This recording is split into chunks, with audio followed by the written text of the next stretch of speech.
Peace. Good morning. All right, today is Friday. We made it to the end of the week. Some people say TGIF.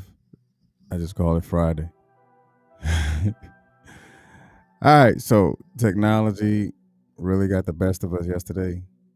So what I need from you is to hear from you, to let me know that you can hear me. Can we start off that way today? Normally we start off with gratitude, but we're gonna do some sound checks. I did it internally, but what's a sound check internally, but externally it can't be heard, right? So can you hear me? Help me, so I can help me help you with what we're gonna be talking about today. So can you hear me? If you can hear me, put in the chat where you're hearing it from. Hearing it from, I don't know, Tampa or Brooklyn or Mexico. I don't know. All right, you can hear me? Appreciate it. All right, so now we can start in the spirit of gratitude, like we always do. So I definitely appreciate you and everything that you've done and what you're doing, allowing me to know that I'm in the right or on the right path. I can say in. I'm in the right path and on the right journey to in a direction that is progressive and in a direction that is changing uh, lives as well. I got a message yesterday. I want to read it. I don't want to paraphrase. I want to read it. I want to read it. Oh man, that's a lot. uh, it said, "Good morning. Thank you for being obedient to God's word and what He has for you in this season. It's really helping me out. Helping me out of my slump. In 2020, my world was turned upside down, and as I knew it, COVID hit me hard and almost took my life. I have some battle scars, but I thank God He kept me. I thank you for your obedience and you taking the task of you allowing Him to use you to help others. May God continue to bless you in every aspect of your life." Um, Things like that, messages like that, it kind of, you know, it lets you know that in that moment where you feel no one's listening, there is a voice that's being heard. In that moment where you feel no one is listening, there's a voice that's being heard. I don't care how many people is watching, but as long as the person who saw it is affected or the person who saw it receive something, then that's all that matters to me, because I know the task that was given to me. And because the task was given to me, then I must just stay in that line or stay within that vein of obedience to allow whoever it is supposed to receive that to receive it. Because if I was out of alignment, it's like a person with scoliosis. You can have scoliosis and stand up, but you will still be out of alignment. So I will stand in that gap. I will stand in the destiny and stand in the spirit of obedience in order for the obedience to be heard. Because yes, I sacrifice in the morning to come on every day at 7:30. That means if you think about a timeline, backwards planning put me up a whole lot earlier than a lot of other people, because I go live at 7:30 during the weekday. But I just want to do what I'm supposed to do and allow that gift to be wrapped in the bow and given to you as you hear it, wrapped in the bow and given to you as you receive it. And as those things are received by you, then you take on the responsibility of passing that on to somebody else. Because that's all I'm doing. I'm just passing it on. Like I said a few days before, I'm just speaking out loud and you're just here to hear it. So a lot of times when I'm creating, I'm really creating and learning my lessons out loud. And because I'm learning my lessons out loud, you get to hear it as I'm receiving it. And then we connect in the path of how we learn. So that's just how things work. That's how things process. And as you know, the definition of learn is the process of acquiring knowledge. So how you acquire it is up to you. But how you receive it becomes a mutual responsibility, because if I'm receiving it a certain way, then I take that responsibility and assume that responsibility and then reflect what I have learned. And then you take that and then you make what you receive, you make the best of it, and then you pass it on to somebody else. That's what we do here at Consistency is Currency Podcast. So those that are watching on Facebook, make sure you share this, make sure you pass this on, put it in your Facebook groups, because we're talking about how to empower your imagination and your intuition. That's what we're going to be talking about today. Yesterday we talked about sight and vision, and today we're talking about imagination and intuition. And if you're listening in the podcast space, again, like always, I'm going to give shouts out to you. We got some countries that wasn't up here before. Italy, appreciate you. India, Canada, Nigeria, Germany, South Africa, Austria, Puerto Rico, Singapore, Morocco, Mexico is in the building now. New Zealand, Ireland, Turkey, the Netherlands, Pakistan, and Algeria. Thank you and appreciate you for listening in the podcast space. So if you like to listen to podcasts, you can find Consistency is Currency on iHeartRadio. You can find it on Apple Podcasts. You can find it on Google Podcasts, Spotify, Anchor, as well as Facebook Podcast as well. So those are the platforms that we're on, and we're expanding and we're growing at the same time. The more people that we can touch, the more responsibility that I have, but I'm built that way. I'll just put that out there. All right. So like we always do, we go into the definition of the word and then we bring it back forward. I like this image, with a young lady up there. I mean, it's going inside of yourself. Let's go with the definition. The definition of intuition is the thing that, now look at the contrast of colors too. It kind of tells a story. And as I begin to contrast words in the definition, it really told another story within the definition of itself. It says that a thing one knows or considers likely from instinctive feeling rather than conscious reasoning. So now let's look at the contrast. One knows, considers, instinctive feelings.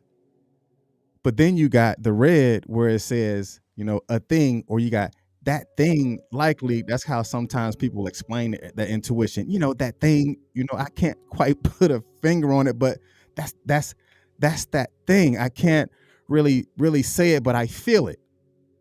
That's kind of like how the definition is saying that thing, likely rather than conscious reasoning. And then you say, well, that's the only way I can explain it. How many of you have ever explained your intuition that way, or explained your gut feeling about something that way? That thing, man, I can likely, I can't really explain it, but it's conscious reasoning, right? That's like how it is. But then when you have the ability to speak about it, you say, I don't know, but I just had to consider my instinctive feelings. Some of you can explain it that way because you know a little bit about your intuition, your God sense, or some people say your Holy Ghost. You can explain it that way. That I know and I consider my instinctive feelings when I made my decision. That's someone who's a little bit more seasoned about how they feel.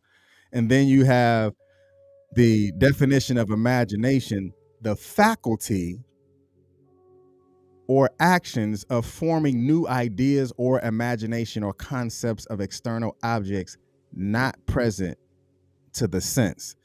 Now, faculty, that's a very interesting word, because yesterday, faculty was also in the word sight as well as in the word vision.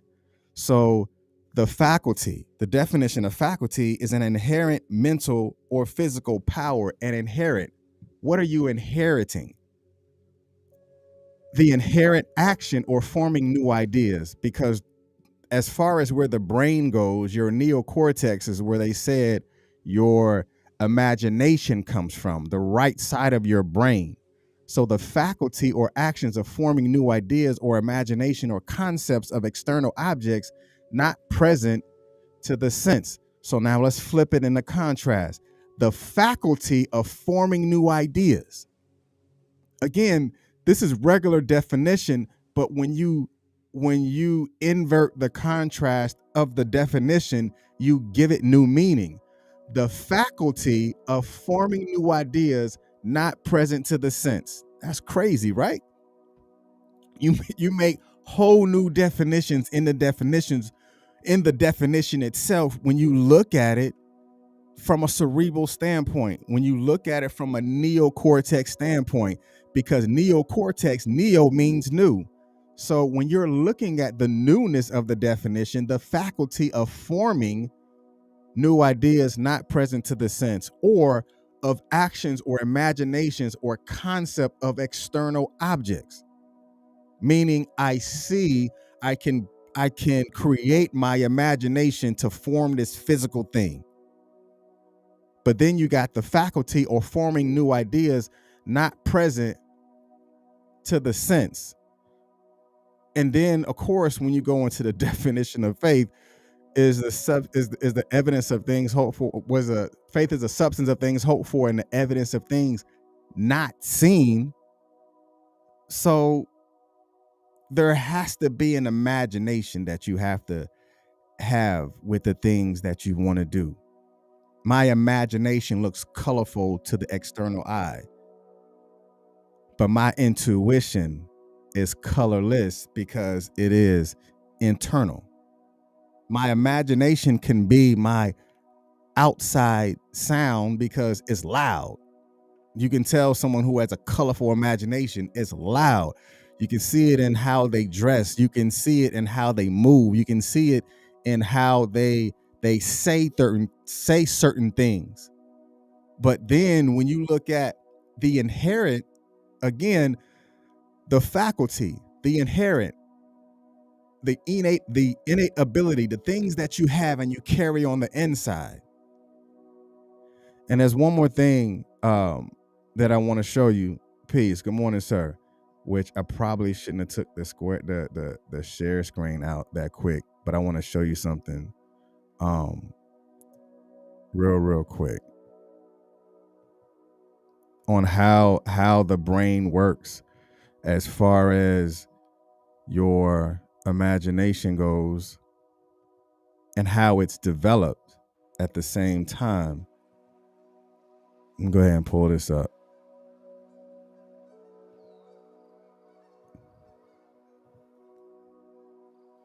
Right here is your brain. Your intuition is the bridge that carries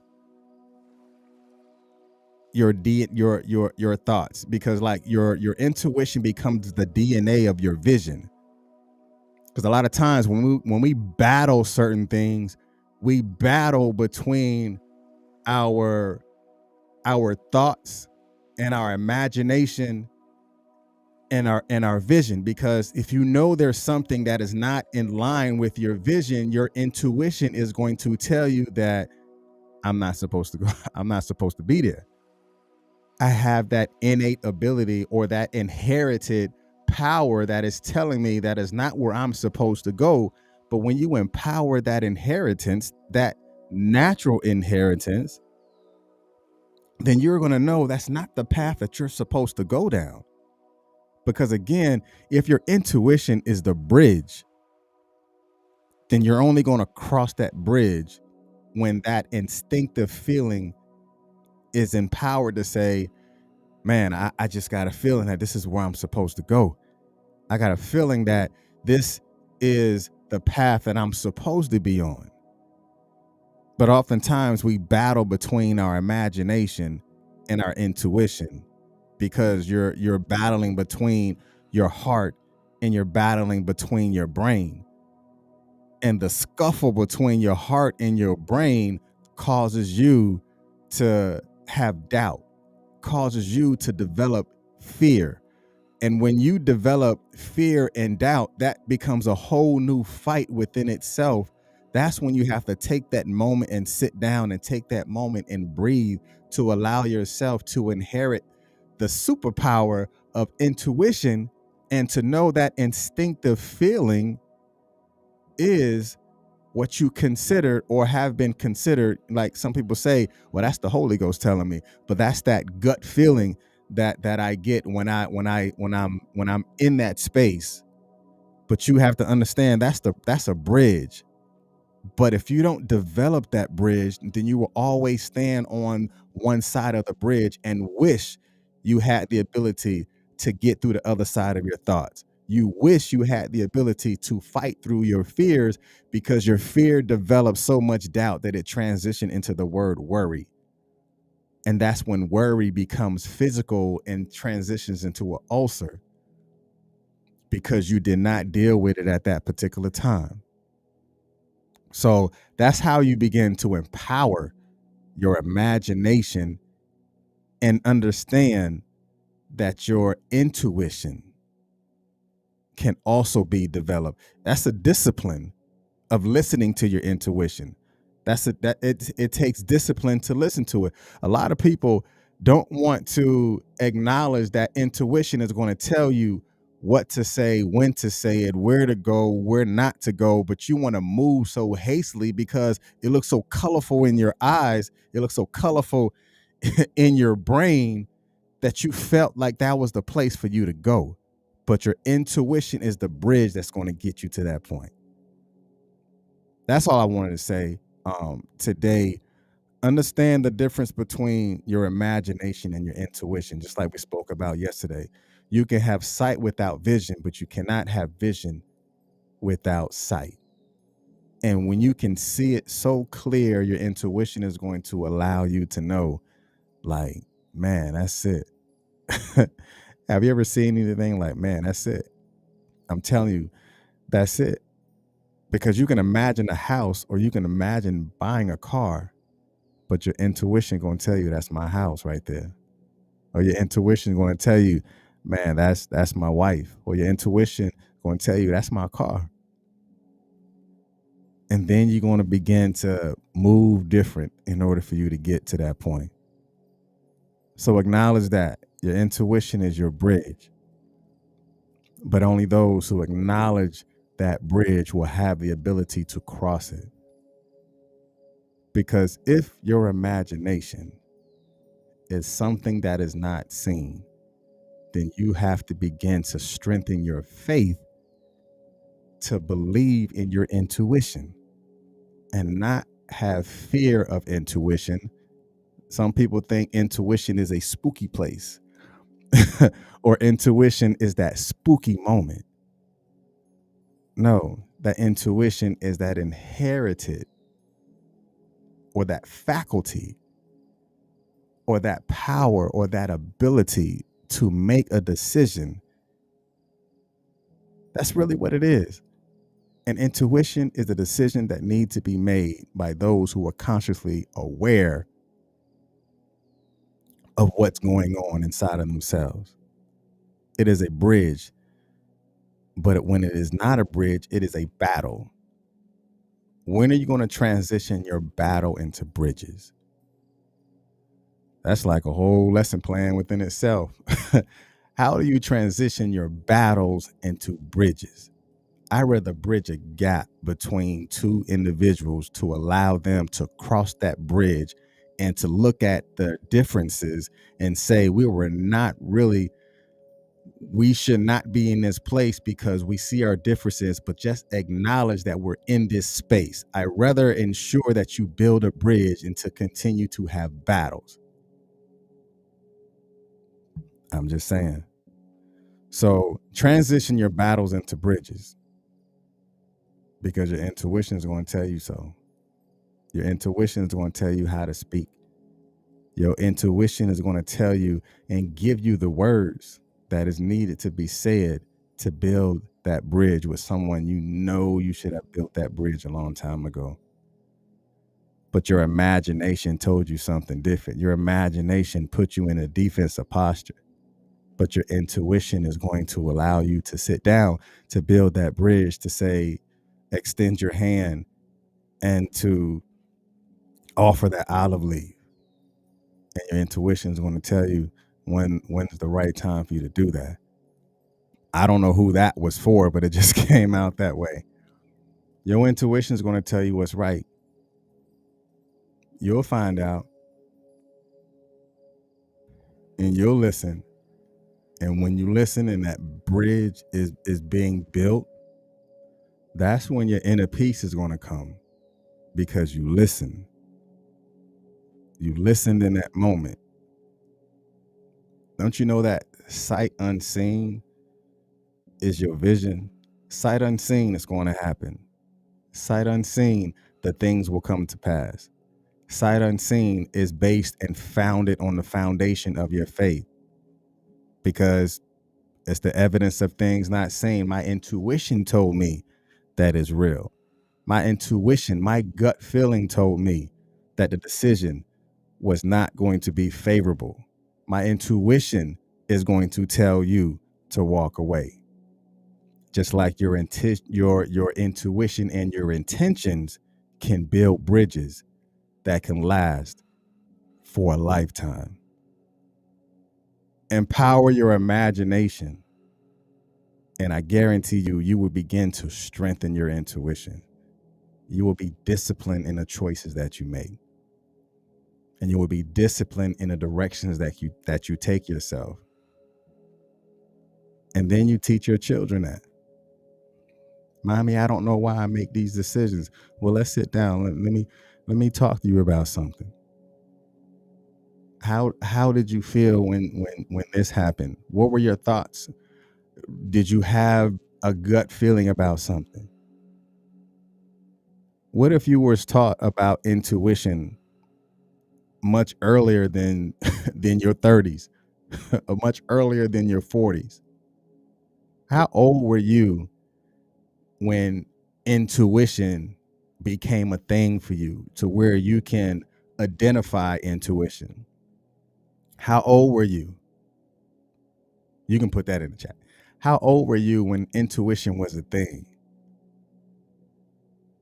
And what if you was empowered at a much earlier age to understand your intuition? You probably wouldn't dated that person, or you probably wouldn't have bought that car, or you probably wouldn't have went on that trip when your mama told you not to go. Intuition would have guided you out of that moment. But your imagination and being there took you in a place that you know you wasn't supposed to go.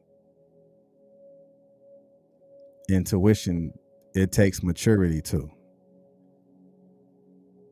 All right, that's it.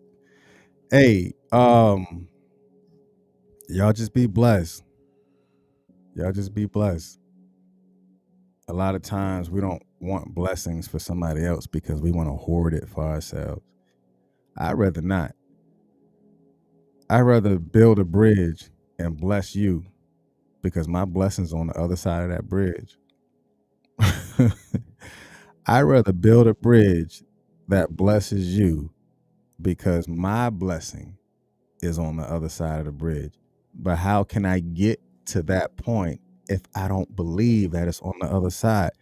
Build the bridge and believe it's on the other side, because your intuition is going to tell you when to cross it. All right, I'm going to leave y'all alone. Hey, y'all be blessed and enjoy the rest of your week. And I'll see you Monday. Listen to the podcast on Spotify, like the YouTube page, and eventually the whole program is going to go to the Facebook page. Consistency is currency, Facebook. So eventually those who are watching it on my personal Facebook page, that's going to go away. Those who are watching it on the Texas Black Pages Facebook page, that is going to go away, and it's going to be housed on the Consistency is Currency Facebook page, and it's only going to be broadcast on the YouTube page as well as the Facebook page and on the podcast. So make that transition. Y'all be blessed. Peace.